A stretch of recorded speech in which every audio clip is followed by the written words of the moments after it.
Hello and welcome back to Beating a Dead Bojack. As always, I am your host, Prawn McKinda. And I'm your host, Jack Rabbitson Keller.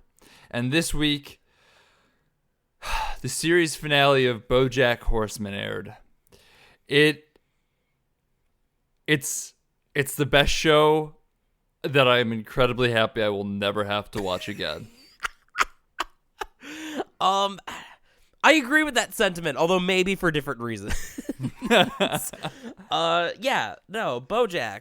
We have quite the sordid history with Bojack. Our past is wild with this show.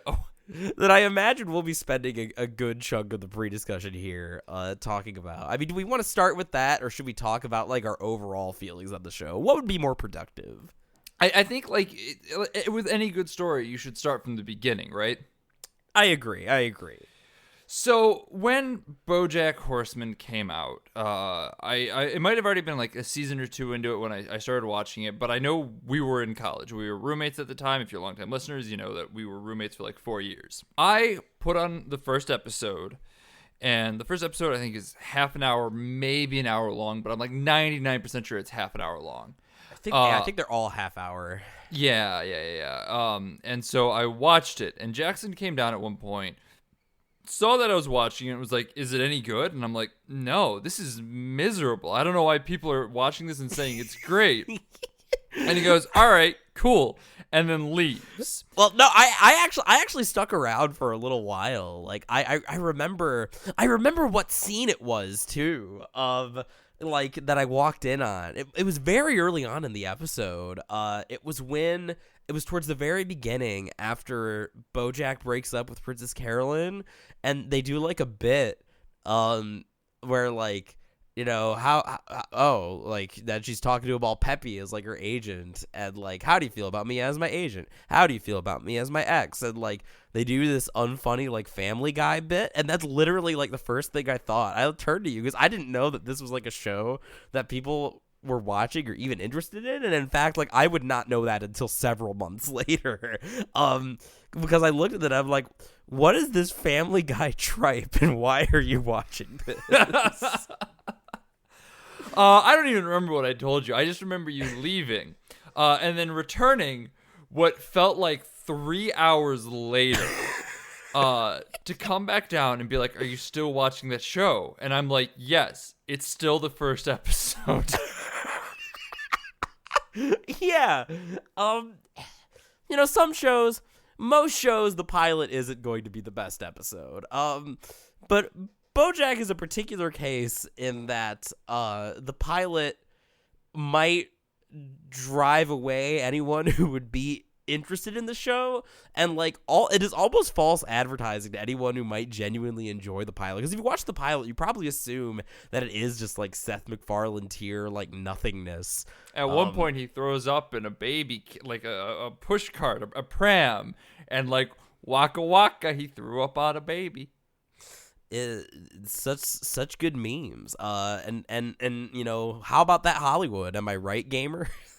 Hollywood stars and celebrities. What do they know? Do they know things? Let's find out. Let's find out. So yeah, pretty inauspicious start. And in fact, like when I first heard people start to ask me like, "Hey, have you watched BoJack Horseman?" This would have been like, no, it wouldn't have been grad school. I would have seen people talking about it online first. They're like, wow, like what a great deep show. Film Crit Hulk has been raving about it for years. Yeah. And like I remember seeing stuff like that, and you know that meme of like Tom Nook like looking at his computer from the Animal Crossing announcement trailer, and like how that's used like a reaction image. That was basically me like reading all this about BoJack Horseman. Like I could not believe it. I was like, are you serious? Like Film Crit Hulk, are you going to bat for this terrible horse show? Have you been a fraud all along? Well, what it ends up being, in my opinion, honestly, is like the first 6 episodes kind of feel I keep talking about Trojan horses, and I don't know why. In this case, I think it's particularly apt, just because it's a show about a horse. You get it? You see? It's jokes. A horse who fucks, so it's like the condom brand too. Hey, there we go. We tied it all together. So like it's the first 6 episodes of Seth MacFarlane Wacky Hour, and then it slowly morphs into some like deep self-serious reflection on what it means to be a bad person, what life is, where your own meaning comes from, and like dealing with your past traumas. And like it's really hard to see where that line is. I think I haven't watched the first season in a long time, and I have no interest in going back to it. Yeah. Well, that's not entirely true, actually. I am kind of curious to go back and watch the first episode again, just to see if it's as bad as I remember, or if like the rest of the show has recontextualized it. I think that'd be very interesting to do. So I can't imagine, like, I think your Trojan horse comparison is apt, because I can't imagine this was anything but purposeful. Like, we're gonna pull the wool over your eyes by getting like bros to watch this dumb horse comedy and then actually like give them the business of like self-reflection. Because God, no, not self-reflection. Yeah, exactly. And that seems pretty on brand for like the showrunners to do. But for speaking from my own experience, because I did not bother. I was so turned off of what little I had seen of this show that even after like several people I knew in real life had been like recommending it to me, not that I like refused to watch it, but I was just like, I just was not ready, man. And so it wasn't until I was working on a project for my thesis in grad school, and my thesis advisor was like, all right, listen up, pal. You got two options here. You can keep writing your shitty protagonist the way that you're doing it and, fail, or you can go watch Bojack Horseman and see how it's done. I'm like, all right, well, if my thesis advisor's telling me to watch it, I guess I have to. And not just because it's like a school assignment, but also because I took her at her word. I'm like, okay, enough people have come to bat for it. So that was around the time season 5 came out, and I binge watched the whole thing very quickly. But despite this, once it gets going, it gets going. Yes, very hard to put down. And I'd like to talk a little bit more about that in a bit. Because I think it's a very good example of where a lot of Netflix shows kind of falter. But that said, talking about like coming back to the first episode, not that I had seen the whole show, but I was like, you know what? I wonder, like, I was going in with a more positive mindset, like, oh yeah, everyone says it's great. And I turned it on and I was like, oh, this is just as bad as I remember. Like, God, I only saw like 5 seconds of it. And like, that was, in any other show, that would have been enough. But this is not any other show. Bojack is a very, very peculiar beast. More horse than man, as Grouplove says. Yeah. So once you get past the initial hump that horses don't have, camels have, you end up in the good part of the show, that will alternate between emotionally devastating you and dragging you on from character to character in the best possible way. It is. I'm not one to cry super easily. Like, I'll get misty-eyed fairly easily, but like cry, there's not a lot that will actually get me to do that. I've cited To the Moon and its sequel Finding Paradise as two of the few games that like got me full on ugly crying. Bojack Horseman, I don't think ever got me full on ugly crying, but it's definitely one of the shows that like got me to that point where I'm like, fuck man, I'm crying. Specifically the second to last episode of the whole show. That one was real rough. And there's another one that deals with Alzheimer's that just, oh man, it's a rough show, and it is absolutely incredible.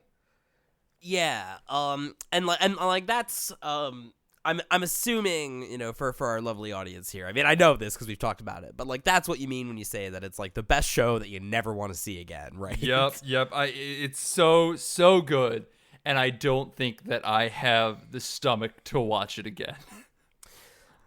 Yeah. So I also think it's an incredible show that I never want to watch again, but kind of for different reasons. So if I'm thinking about like making my general assessments, I could talk about the show as a whole and season 6 as an ending, without going into spoilers. So let's just get this out of the way. As an ending, I thought season 6 stuck the landing very well. I did not realize that it was such a tumultuous process until after the fact. It played pretty naturally to me, not knowing that. It's once you're aware of it, and like kind of season 6, if you're unaware, is split into 2 halves. Season 6 part 1 released back in like October-ish, I think, and season 6 part 2 released like 3 days before we're recording this. So I think that was January 31st, 2020. Going back, the first part feels very whole, very cohesive. The second part is very emotionally cohesive. They do a really good job of pulling you through the emotional elements of it. But there's whole parts from the first half that just fuck right off and don't come back. Yeah, no, that's definitely true, and it does, like, the moment to moment, now that you mention it, like, did feel a little wonky in that second half. Wasn't enough to keep it from being a satisfying ending. Oh, it was incredible still. It just, like, as I said, emotionally, it pulls you through it, and if you just focus on the emotional side of it, you're gonna totally miss the fact that, like, things just disappeared. Like, there were clear plot lines that they were setting up that just don't get paid off. But it's emotionally resonant enough that you can easily overlook it. The core is still there. Yes. Yeah, and all the characters, all the important characters get their resolution in one way or another. So, that's season 6. If you're a Bojack fan worried about whether or not they stuck the landing, they did by most accounts. When it comes to my feelings about the show, broadly speaking, it was a great experience. There was a lot of memorable, really emotionally resonant stuff, but it was also an experience that I found very frustrating, and in ways that I don't think that the showrunners always intended. So the way that I like to describe it is that, like, for me as a viewer, the stuff that I didn't like about that first half of season 1, that never went away.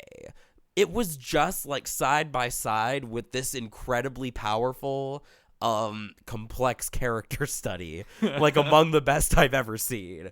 Another way that I can kind of put it is that there are a lot of elements in the show that, if the good parts weren't so fucking good, would have been deal breakers for me. So, like, the easiest example I can point to without going too far into spoilers is Todd. Hooray! I hate basically everything about Todd. Oh. I can't stand his character. I can't stand when they try to make me feel sorry for him, because it feels like they're trying to make me feel sorry for, like, Porky Pig or Wile E. Coyote, like this absolute like space brain, like, cartoon character that, despite it all, I'm supposed to take seriously. I found his antics very annoying. I never found the jokes very funny. Like, Todd's the sort of character that every time it cut to him and a plot line involving him, I was just like, oh no, like, well, I guess I'm gonna be, like, uninvested for, like, the next 5 minutes or so until we get back to Bojack or Diane or Princess Carolyn or one of the other characters.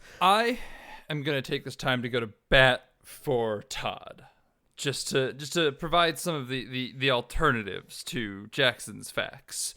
So I think Todd serves 2 purposes. I think first and foremost, I think that he still provides a rather engaging character arc, just one that starts off a little bit later than everyone else. And by a little bit later, I do mean like season 4-ish is where his character arc really starts to get going. Like, early on, he's definitely used as a doormat, which is in and of its own self kind of a character development as he kind of grows his own backbone and whatnot. But doesn't really grow in any capacity to be a character that, like, I would say you emotionally connect with, because he's still too space brain wackiness. Like, there's no relatability to him. But as the story goes on, more details are revealed about his life, and, like, he becomes more and more relatable as a character. And I think that that's the wonder of Bojack, is that it really encompasses all sides of the character spectrum, from Bojack, who is sad with occasional bouts of funny, to Todd, who is funny with occasional bouts of sad, and makes everyone along that spectrum feel like a full character and not just somebody to get trod on as Todd, or totted on as Todd was in the first season. Also, I think Todd works really well in his wackiness to provide moments of release and reprieve from the unrelenting sad sacchery of Bojack. I think that's incredibly important within this show. Otherwise, it would be just way too miserable to watch. That I actually do agree with, at least in principle.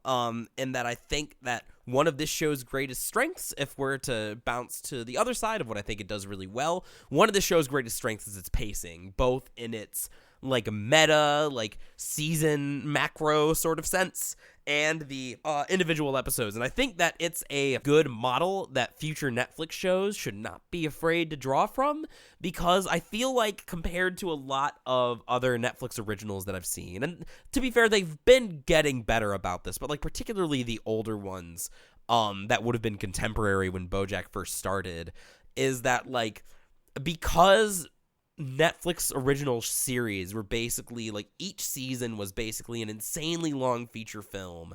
All the episodes were like an hour long. They just kind of bled into each other. There was a lot of slow plotting downtime. Like, I'm thinking in particular of like House of Cards or some of those early Marvel shows, like you know, the first season of Daredevil. I only saw a bit of that, but I got this feeling from it, in that like there isn't, because Netflix isn't limited by the advertisers, by having commercial breaks, by fitting into time slots, it feels like they just go kind of bananas on content, even when it's banal or uninteresting.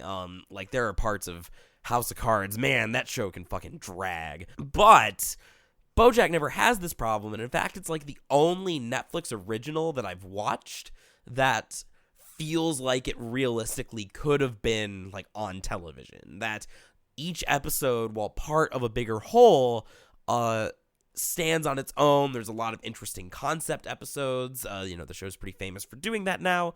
But that helps make each one feel like a memorable little story in its own right.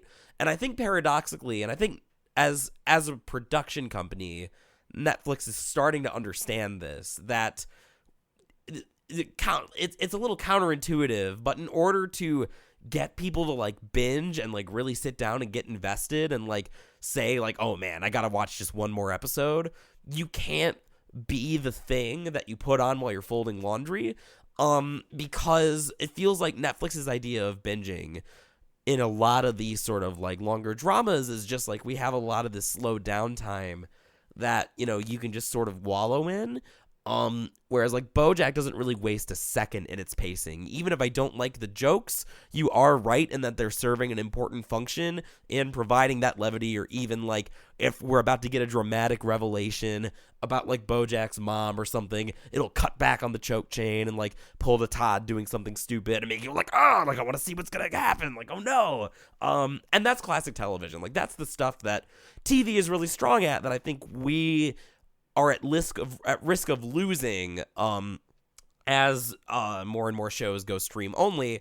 And so it's heartening to see that a lot of care was put into the pacing. And I think that's one of the things that makes Bojack, even when I was really frustrated with it, and I could get pretty frustrated with it at times, but it was impossible to put down nonetheless, in like a really good way. I think that even like the parts that you don't necessarily like or jive with, they are both fairly quick, and also like I never really felt like they even bogged down the show, as it were. Like they never felt like so bad that like I'd just be like relegated to looking at my phone. Like there's still enough going on with the show. Like, even if it's just silly background jokes in the while, you know, Todd's doing his antics in the foreground, that still makes you want to pay attention to what's happening. Like there's enough happening even in the bad that makes it feel not quite awful, maybe a little bit more in the mediocre category, enough to hold your attention without like dragging you to your phone. This might just be where we have to disagree, but there were a lot of times I felt like that. Oh, really? Throughout the show's run. Yeah, like in particular, the one, because I watched the recap, of like the previous season just to get acquainted with it. I hadn't watched season 5 since it came out. But like when I was reminded of that whole subplot of like Todd becoming a CEO and making like the fuck bot and like it like running amok, I'm like, oh god. I'm sorry. Running a fuck. running a fuck. Yeah, doing all that shit. Like I was like, oh man. But no, you're right. Yeah, I forgot about that too. Every second of that. And I think like as the seasons go on, and like this is to the show's strength, there's like less of that. And that's but it's something that doesn't quite go away. And that's what I mean when I say that like it's not so much that when I say that the show's improved, it's not so much that it addresses what I didn't like about the pilot and the other episodes like it. It just inserted a really, really dark and deep and interesting character drama next to it.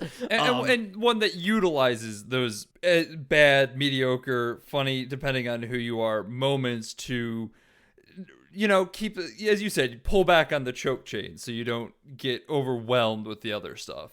Yeah. The nicest thing I can say is that like I definitely cannot claim that the humor is pointless. And I also agree that like some of the smaller gags like landed with me a little better. Like I like that everyone's an animal and there's a lot of goofy like animal names of like famous celebrities, and like there will be a lot of just establishing shots of like the one that comes to mind this season is the like beaten down rabbit father pushing a stroller of 1,000 bunnies. Like those sort of goofy little one-off things I think help add to the atmosphere, and the fact like if this was a live action show and Bojack was like a real guy, like that would be miserable. But so it works on that front, but otherwise like when the show makes more explicit jokes, I did not align with its sense of humor, like, basically at all, which I think is a testament to the strength of the characters that I could still so highly recommend it. Like, I would recommend everybody watch this show. Well, before we jump into spoilers, because I want to mention my favorite joke of season 6, because I think it's, like, the epitome of what Jackson is talking about, in that it is a throwaway joke that is, I found really, really funny, and I can't fully explain why, but even telling it, I kind of chuckled to myself a little bit about. Let's do that. Let's shift into spoilers so we can talk a little bit more about the intricacies of the show and specific episodes. Before we do, if you want to follow us on Twitter at BADH_cast, patreon.com/BADHcast, go write us a review on iTunes, tell a friend, and next week we're going to be talking about The Lodge. It's some horror movie. I have a light interest in seeing it, but nothing else is really coming out this week, so we're really just killing time until Sonic, folks. We really are at this point. So The Lodge is next week. Come back, please. All right, spoilers. Best joke of season 6. Bojack is in rehab. They're doing a toast. They're holding up toast, which I think is a thing. Like that's not necessarily the funny part. The funny part is then at one point he throws the toast away. It hits somebody, which is a running gag, like throwing something in it, hitting someone. But in this case, it hits somebody. And he goes, my gluten intolerance, which it just makes me laugh. It's fucking nothing. It is so dumb, but it is so funny to me for God knows what reason. Yeah, I mean, so like stuff like that is definitely at minimum cute. Like that's not the kind of joke that like hurts my experience. And similarly, another thing is like there's also some little bits like Princess Carolyn will often go on like a tongue-twisting speech of like 50 words that all sound the same and start with the same letter, and like it's clearly just like a little word exercise, and it's not especially funny as a gag, but like it's amusing enough that like it doesn't bother me. It's and, like, interesting. It's interesting to hear these voice actors perform them, if nothing else. Yeah. So like that stuff, that stuff's one thing. And really what I take more issue with is that the show is a satire. The show is a heavily political satire, and it's one that it's so strange to me because like the character drama is always on point, always executed with a lot of grace, with a lot of depth, with a lot of empathy, with a lot of complexity, and oftentimes a lot of the political stuff is really on point too, especially when they are doing more show don't tell. Like there's the one episode, I think probably like the best overtly political episode of the entire show is the one from this season when Princess Carolyn is having her baby and trying to juggle like being a career woman and being a mother and like the expectations placed on her, and like the fact they do it in such a visually interesting way with like, you know, the atmosphere of like the ticking clock and all the after images she's leaving of like. Took me a minute to kind of figure out what they were going for with that, because I'm like kind of watching like, okay, what's the play here? What are they trying to do? And then like I slowly started to realize that like the effect wasn't to like make a point as much as it was to induce anxiety in the viewer. As sounds start to overlap and the echoes start to overlap, and like you just start to get overwhelmed with just noise and visuals, and like it's very effective and very good. And I think it's a good build up for the thing that is a bit more of a direct statement, like later in the episode when Princess Carolyn has to go to like the Women Who Do It All photo shoot, and like there's a lot of really kind of like subtle almost negs like thrown her way, like, oh, like, you know, you couldn't bring your baby, like, you know, I brought my baby, like, are you sure that you're really doing it all? And like, so there's actually some like pretty sophisticated like subtle stuff going on in episodes like that, but it contrasts really hard, especially like it's more true the earlier in the seasons you go, with a lot of like kind of Hollywood and political satire that's just turn to the camera and say a thing. Excuse you. Hollywood. Excuse you, we're in spoilers now. I said Hollywood. Excuse you. You. Oh, they're gonna think I'm a fraud. I can't believe you're coming for me like this, and you're the one who's wrong. I can't believe what you've done. There's truly, real talk, not even memeing, there's no worse feeling in the world for coming at someone and immediately realizing you're wrong. So Hollywood. So we got our Hollywood satire. And like a lot of this time, particularly the Hollywood stuff, is just turn to the camera and say a thing that the author agrees with. And as a consumer of media, this is a technique that you have to use carefully. I think especially, and to be fair, you know, because I'm about to spend quite a bit of time like raising my gripes with sort of the way the show does satire. I think it's very difficult to balance like character drama and comedy in this way. Like it's certainly not an easy task. Yeah. But before because you have a lot to say about this, and I can yes. Give a quick counterpoint in that I think that there are definitely moments where the characters do go look at the camera and say, "Hey, X is bad. Don't do X." And I think that there's a level of importance to doing that, especially in light of season 5 with Bojack making the show. And it was a very kind of introspective look at the people who are making the show of Bojack Horseman and kind of being like, listen, we're saying one thing. People are getting a totally different meaning that is at fundamental odds with the meaning that we're trying to convey. Like they're like, you know, Bojack is a sympathetic character. He's worthy of redemption. There's a lot that he's done that is absolutely horrible, but he's constantly trying to better himself and find new ways to improve while, you know, dealing with past trauma. And like, you have to be better. You have to grow from the things that are happening, but people are interpreting it as like, oh, this person's shitty. Great. I'm gonna be shitty. It gives me an excuse to say like, oh, but Bojack's broken. I can let my trauma control me too.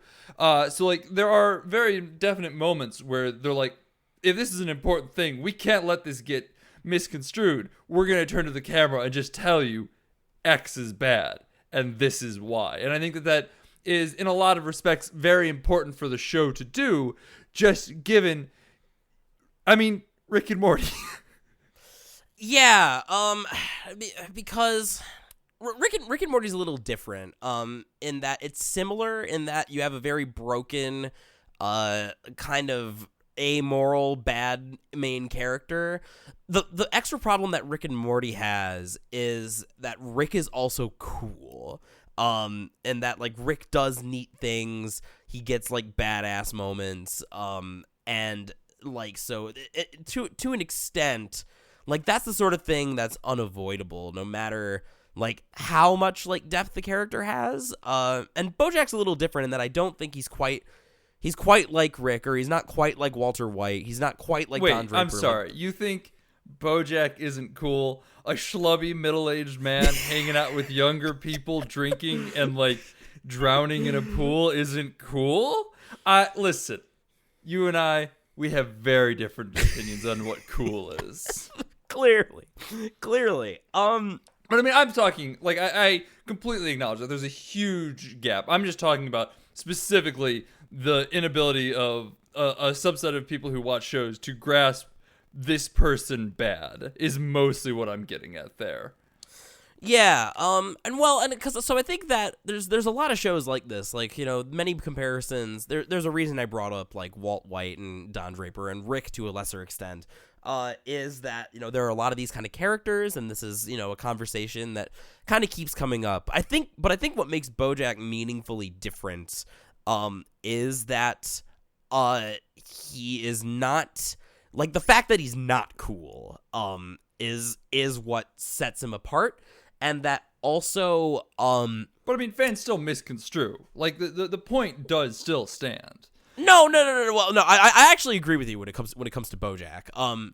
But the thing about BoJack is that unlike these other characters, is that BoJack is not, even though, and this is why I say that like the show does a better job than perhaps any other, to really ride this line of still making him sympathetic, because like I haven't watched Mad Men, but at least in the case of Rick and Morty, and definitely with Breaking Bad, like, by the end of Breaking Bad, like, Walt is an outright villain.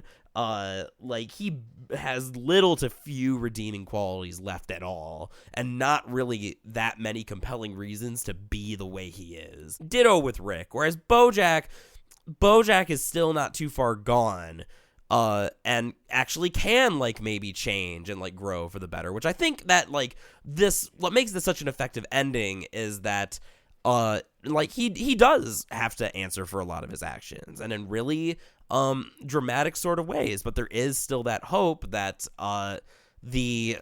like as long as he keeps along the path of sobriety and he keeps making an effort of it, like now that the other shoe is dropped, maybe he can finally grow and be free from a lot of the bad shit that he did. Speaking of, this is an aside, pretty unrelated, but it will give a point you previously made some credence.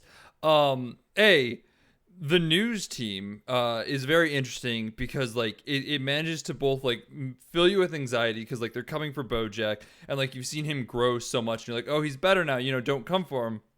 But you're also still aware that like the dude's gotta pay. Like, he can't get away with this. This is what he did is awful things. So, like, it's a weird dichotomy that, like, exists within you of, he's better now, don't come for him, and also, yes, do it. Get him. The point, though, that I also wanted to make was, oh my god, were they annoying. Yes. I did laugh when the sister asks, you're from, like, San Francisco, why do you talk like that? I did laugh at that, too, but it didn't make up for the rest of it. No, it didn't. It was so fucking annoying. So, to kind of come back around on BoJack, yeah, you're exactly right, and I think that's one of the things that makes the fact that they like rode this line, and the fact that this is what my thesis advisor recommended that I watch in order to like write this kind of like morally detestable yet still somehow relatable character.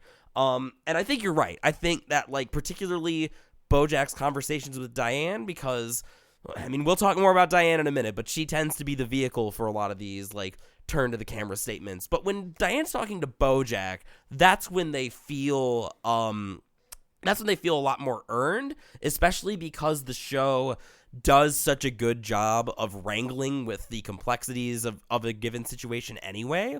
And furthermore, I think that also helps that that works as part of their character dynamic too. And in fact, like, is something that also kind of has to be reckoned with, is that Diane spends so much of the show being expected to be the person kind of holding him accountable. So that's another thing that I really like about this ending, is their last conversation and like how they reckon with their relationship, and how, you know, it wasn't all bad. It wasn't all like a mistake. Like, you know, you have to get where you are somehow, but, you know, Bojack still, by relying on her so much for that emotional labor, like, really did hurt her. And that's like a really sophisticated, complex, nuanced, like, character relationship, which is why when Diane turns to the camera and says Bojack bad, I'm much more forgiving of it, because, like, as you say, it's kind of a, at worst, it's a reminder to the dumb fucks in the audience that you shouldn't strive to be like Bojack, and at best, it's a natural part of that character dynamic.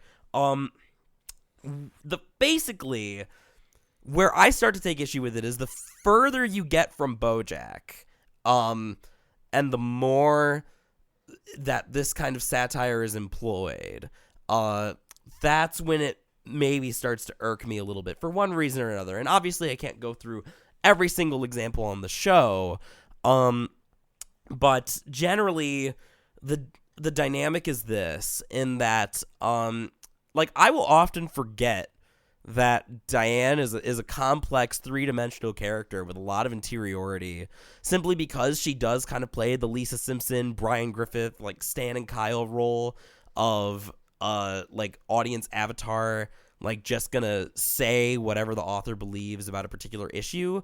And that always, as a form of comedy, it especially annoys me if I don't agree with what the author is saying. But even if I do agree with what the author is saying, that does tend to annoy me. What I think drags my viewing experience down with this in particular is precisely because, like, Diane's got a lot of complexity. She's got a lot of sort of vulnerability and fears and anxieties that are really interesting, and that the show does a really great job of grappling with, to the point that when I think that, like, presenting her as such a moral authority on literally everything else, when the show asks me to occasionally bring her judgment into question, or when, like, you know, she does make a statement that maybe is not so much of, like, an easy dunk on whatever, like, thing we're satirizing, I start to be unsure of, like, how to feel about it, because, like, I've seen so many scenes of Diane turning to the camera and basically reading out of a theory book. And I've read a lot of these theory books for grad school, so I know exactly where it's coming from. So, like, that's just one way, like, in particular with her character. It always, I don't know, like just something about this mode of, when it comes to, like, political art, you know, like, all art is political, but, like, Bojack much more explicitly so than a lot of others. I find that, like, the stuff, I keep coming back to the to like the Inception thing of, when you are trying to convince someone of something, if you make them feel like that they're the one who had the idea, like, that's a lot more powerful and more likely to stick than just trying to give that idea yourself. And that's, you know, you can go listen to that whole fucking episode, but, like, that obviously relates to how I see art, in that, like, with themes, with characters, you are acting as a writer or an artist as, like, kind of a moral agent, like, trying to prescribe your worldview on someone and sort of, like, influence the world in your own way. I think that, you know, just for me personally as a viewer, when I see the subtle stuff, like the Princess Carolyn episode, like, I'm much more likely to say, like, oh, wow, like, that's a really, like, cutting observation, like, oof, like, ooh, like, all the ways that, all these expectations being burdened on her, like, yeah, I can really see that. Whereas, like, when you have characters just sort of point directly to the audience and say a thing, like, that feels so much more like just kind of like a gotcha, like, yeah, like, I've got the correct opinions, like, look at me go. which I don't know. I find kind of irritating when it comes to political satire. It's not like the show necessarily, again, like does anything wrong, because in terms of like form and function, the writing's pretty immaculate. But that's definitely one of the things that keeps grating on me, and I'm willing to overlook it, kind of my own personal annoyance, but it's when it starts crossing over into these more character moments where I start to get like really annoyed and think it's a problem. So I want to give at least one specific example, coming back to Todd, actually, kind of circling around back to that, because I do agree that they do try to give Todd more character. For me, there's basically two problems. The first is that it's kind of a too little too late thing, that by the time they start to give Todd a character, I'm so beyond caring about Todd and his bullshit. But more importantly, I think that because we need Todd to be wacky, there's some stuff with his character that should be really like emotionally resonant, with that like ends up kind of falling flat because we have to go back to the status quo. So in this season, there's actually, I really like that episode when Todd, this is like one of the only Todd subplots I was actually invested in, when he has to get the kidney for his mom and goes out with his stepdad. And you see them kind of bond, like, the stepdad's like quick on his feet and like uses sort of like racism to his advantage. That's another really good like political moment, but done with a bit more subtlety that I thought was really effective. So they go through, they have this little adventure, like seemingly kind of come to an understanding, and then they have a heart to heart at the very end, where like essentially the ending of this whole arc is one of these turn to the camera moments. Like, Todd, like, I really wanted what was best for you. It is a turn to the camera moment at the end of it. I'm going to cut you off here because I think it actually worked out rather well, because it was a turn to the camera moment in service of Todd. It's how Todd works. It's a joke ending to it. I think it's both a thing that is absolutely a turn to the camera moment, but it also plays very well with the story that had been told up to that point.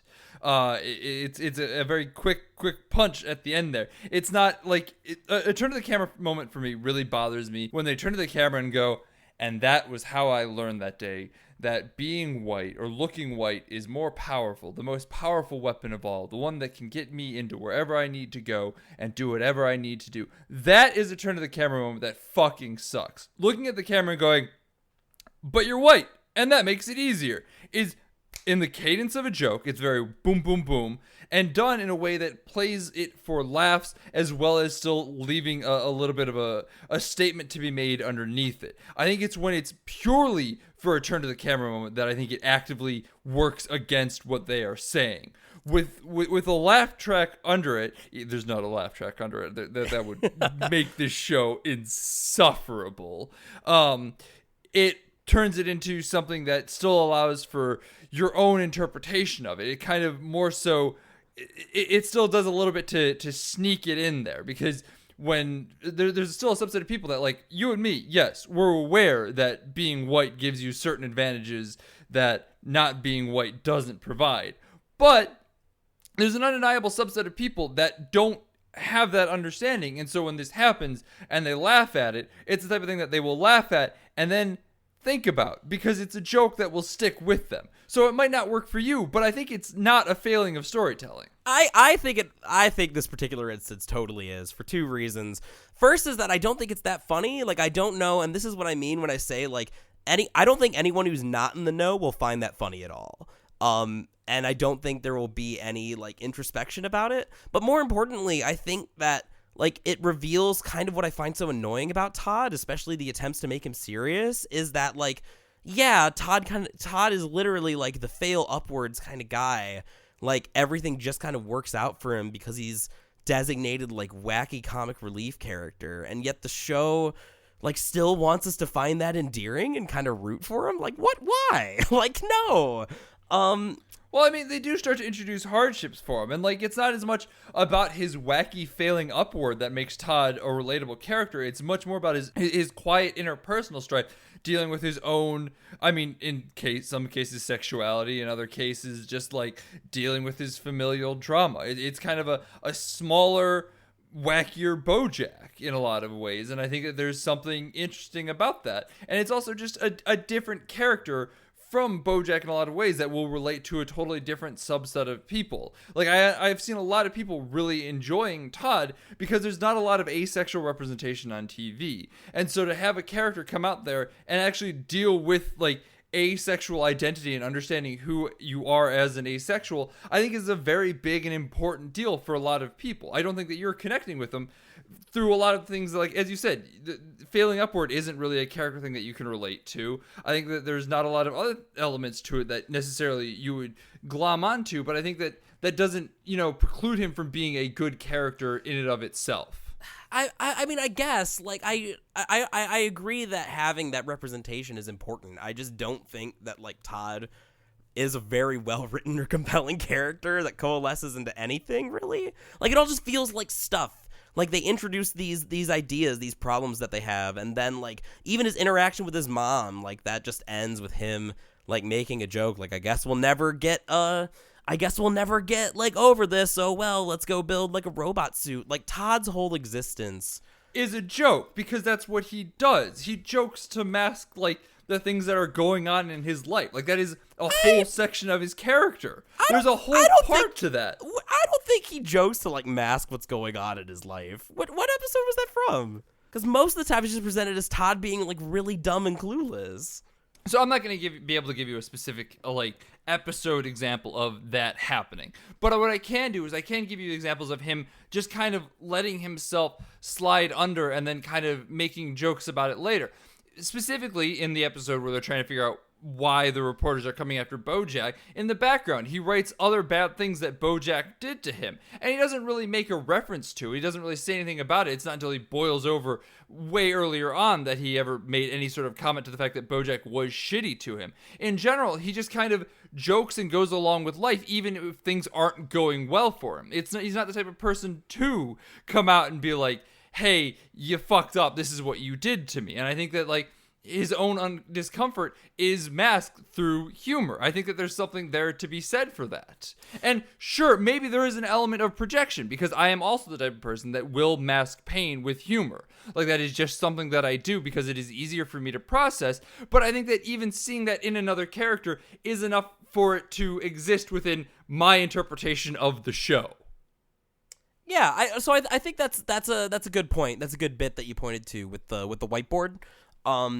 That definitely, like, falls along more. I guess, like, my core problem with Todd, it really comes back to, like, asking me to be emotionally invested in what's basically a Looney Tune. Like, so many of Todd's subplots are just so crazy and so over the top and so removed from reality, that when asked to like come back and, like, feel a thing for him, I'm just like, no.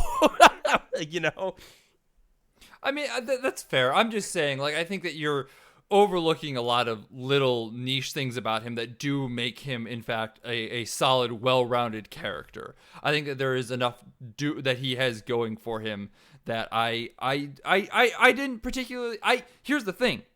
I wasn't the biggest Todd fan myself. I never really fully connected with him, but I definitely saw bits of character in him that I think going into season 6 was definitely going to continue to be fleshed out, and I could feel myself starting to kind of get more involved with Todd as season 5 bled into season 6, and, like, if this had gotten a 7 or 8, it probably would have continued to grow. Like, they were doing more with him, exploring who he was and what he was doing. I think that you were entirely right in the first few seasons in that he was mostly a Looney Tunes character that occasionally you're supposed to feel sorry for, which isn't really a thing.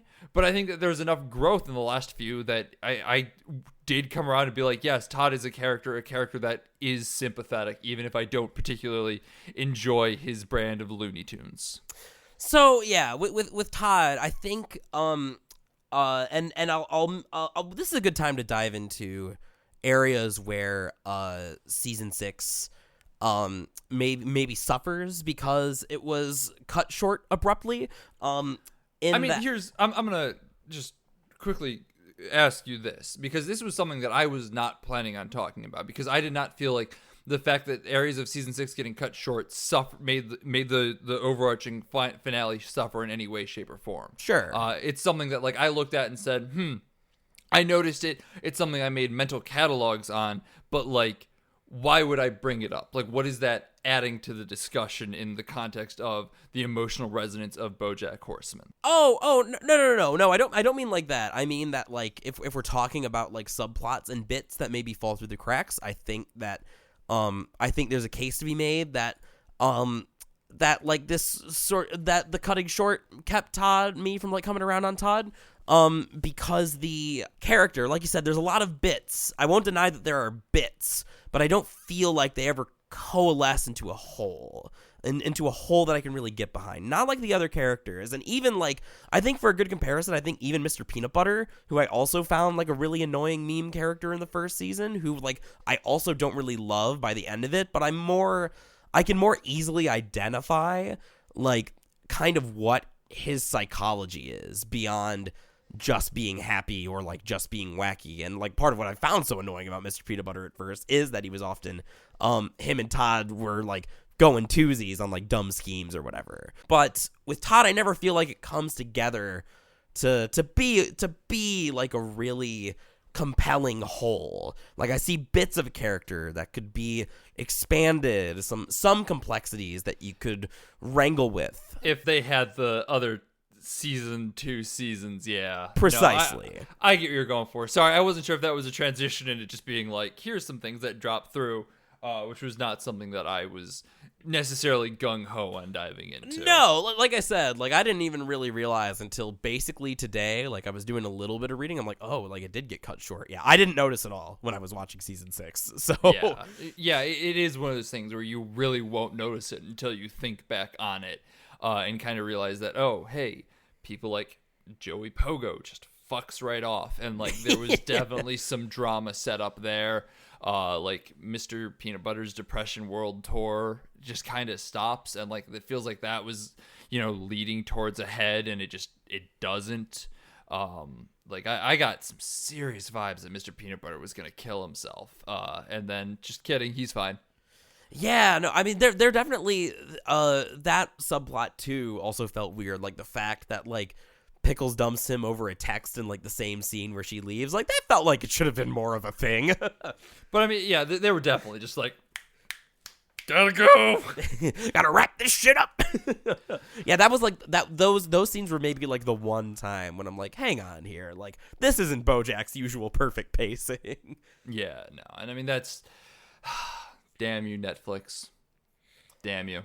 I gotta watch Tuca and Birdie, though. Apparently that's really, really good, and it's got a lot of the same, like, BoJack-ness to it. Yeah, I've heard. So. I hadn't heard of that show up until, like, the past couple days, and I was reading about BoJack. But yeah, I should check that out as well. I've also heard, even from people who are kind of with me on, like, not really vibing with the humor or the satire, that apparently works better for them in that series. So that has me interested. It might be something I pick up and binge through because it's only one season. We'll only ever have one season. Damn you, Netflix. Do we have anything else we want to say now that we've dissected Todd and basically only Todd? I mean, there's that. I guess that was our big point of contention. So maybe it couldn't be avoided, because otherwise we're sitting here like nodding our heads in basically complete agreement. Wasn't expecting the contention point to be Todd. I wasn't either, to be honest. Like as I said, it was one of those things where like I wasn't even like that up in arms about Todd until you started to say things that I'm just like, I don't agree with this, and I need to go to bat for this character. And I don't know. I don't know what it was. I in our pre-discussion, I don't know if I said, but I'll say it now. I said that there were elements of the show that, like, in a worse show, or even in a show that, like, where the good elements weren't as good, would be deal breakers for me. Todd is absolutely one of those things. Like, I cannot stand characters like Todd. Like, this even came up previously in our Over the Garden Wall episode, the little brother. Yeah. So like this is not a character type that just sits with me well, and I acknowledge that. I don't expect most people to hate Todd as much as I do, but I really hate Todd. But I don't want to end on such a negative note, because this is hey, I was positive. You were the negative one there. well, I was saying for me personally, I don't want my my little bit here to be entirely negative. So let's get some of the positivity out of the way. I think that the concept episodes, we had mentioned them. I think that two of them that have come up, one in this season and one of the previous, might be some of the best emotionally resonant episodes on television. Like I can see myself like firing up this episode and only this episode just to like digest it as a piece of art. And there are a lot of great individual episodes, but the two that stand out to me is the one from this season, Sean, that you mentioned earlier, the penultimate episode where Bojack is like drowning in his pool. That left me fucked up for the next day. Like, I watched that at, like, 1 in the morning. Like, I binged through it one night, and I watched it, like, 1 in the morning. And the next day, I was just not in the right headspace. That the series can, like, come back in the very ending and be, like, have such an overall, like, optimistic tone. Again, real testament to the fucking writers. But, yeah, like, in terms of visuals, in terms of content, in terms of, like, being kind of a climax of, like gathering all the main issues and characters that Bojack's been concerned with throughout the show. Really masterfully done stuff. Just excellent. And the other one that I want to mention, another concept episode, this one from season 5, is at the episode that's just 22 minutes of Bojack giving a eulogy. Like that's the sort of thing that could easily go very wrong if you don't have, good writing behind it, and if you don't have a good performance behind it. Shout out to Will Arnett. He fucking nailed it.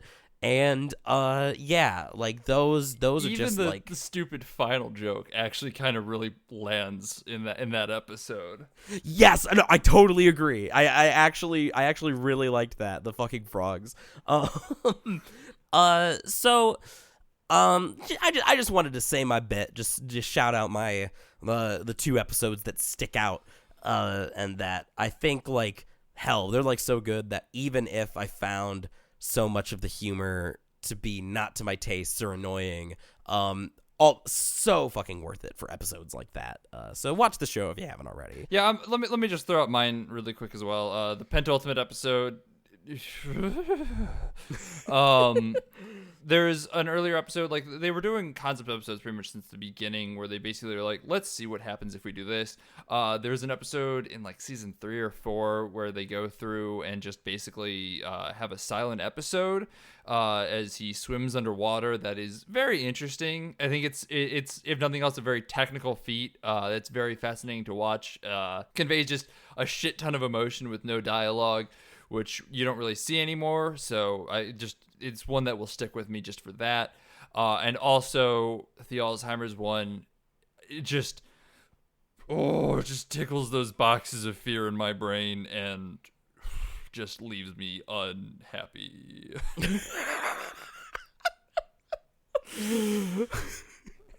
I mean, in a good way. Like, as Jackson says, watch the show. It's an incredible show, but don't expect to be happy. You can only stare the void in the face so much.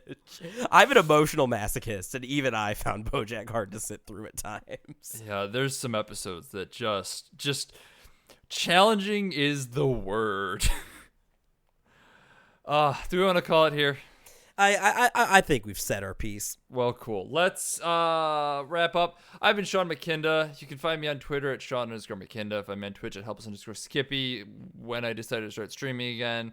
Find my writing over at 25yearslatersite.com. I've got a review coming out about Gretel and Hansel this week. That might already be out. It might be coming out depending on when you're listening to this. If you want to talk about a movie that just kind of turns the camera at the end, there you go.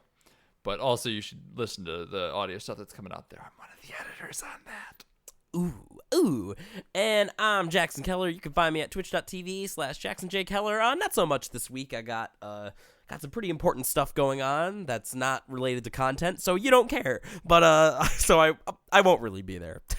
If you want to follow the podcast, you can do so at BADH_cast on Twitter. It's just when we let you know if we're going to be late, if something's happening, if the episode's changing, something like that.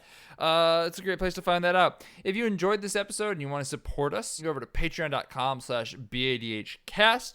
$1 a month gets you access to our Discord where you can yell at us for our wrong opinions, like Jackson's opinions on Todd Chavez. $5 a month gets you access to all of our past bonus episodes. There's a ton of them. They're all absolute bangers, as well as access to the Discords where you can yell at me for my opinions about Todd Chavez. And $10 a month gets you access to the Discord where you can just scream at us both for watching Bojack Horseman, past bonus episodes, and the ability to request bonus episodes if you got something in particular you want us to watch. It also gets a little something. Thank you so much, Julia, Travis, Mom, Aunt Summer. Y'all are great. Y'all are wonderful. What do you even want from me? Man, I fucking disassociated during that. I just, an entire concept episode just played in Sean's head in that 3 seconds that I was saying that. Also, thanks to Loads the Highway for the use of our theme song. It is Suicide, alternate take off the album High Octane, Low Expectations. They're a wonderful band. You should go check them out, buy their albums, see them live, whatever you got to do. Support them. Also, go support 25yearslatersite.com. They got a little button for us on the bottom of their website. They're great people, really talented writers, writing everything from wrestling to movies to music to TV to reviews to news to you fucking name it. They probably have something on there. And it's Twin Peaks month, so they're going to be getting hog wild with that shit. Next week, we're going to be talking about The Lodge. I have no idea what to expect of this movie. It's probably going to be an interesting episode. Oh boy, here we go lodging. This is the end of the podcast.